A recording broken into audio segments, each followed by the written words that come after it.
সংকট, সম্ভাবনা, ভালো কিংবা মন্দ, যে কোনো পরিস্থিতিতে চেয়ারপারসন খালেদা জিয়াই হচ্ছেন বিএনপির ঐক্যের প্রতীক। সাবেক প্রধানমন্ত্রীর মুক্তিতে ফুরফুরে মেজাজে দলীয় নেতাকর্মীরা, কিন্তু অসুস্থ থাকায় মুক্তি পেলেও হাসপাতালেই আছেন খালেদা জিয়া। কারোর বিরুদ্ধে আমাদের কোনো রাগ ক্ষোভ দুঃখ নেই। বিএনপি প্রতিষ্ঠাতা সাবেক রাষ্ট্রপতি জিয়াউর রহমানের মৃত্যুর কয়েক মাস পরই গৃহবধূ থেকে রাজনীতিতে আসেন খালেদা জিয়া। শক্ত হাতে ধরেন বিধ্বস্ত বিপর্যস্ত বিএনপির হাল।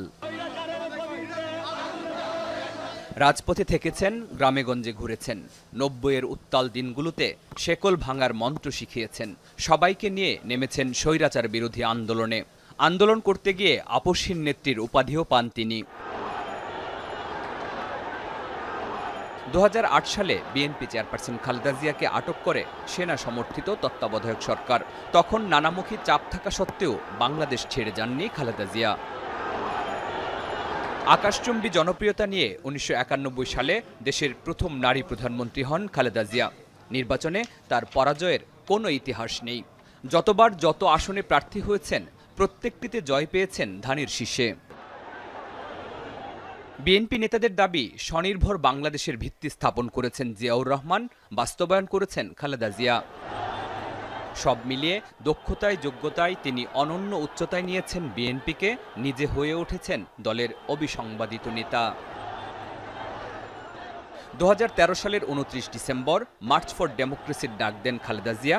বেশ কয়েক মাস অবরুদ্ধ থাকেন গুলশানের বাসভবনে। ২০১৫ সালে নতুন নির্বাচনের দাবিতে দেশব্যাপী টানা অবরোধের ঘোষণা করলেও একই পরিণতির মুখোমুখি হন বিএনপি চেয়ারপারসন। ২০১৮ সালের ৮ ফেব্রুয়ারি দুর্নীতি মামলায় অভিযুক্ত হয়ে কারাগারে যান বিএনপি চেয়ারপারসন। দলের পক্ষ থেকে নানা সময়ে নানা রকম কর্মসূচি পালন করা হলেও মুক্তি মেলেনি খালেদা জিয়ার।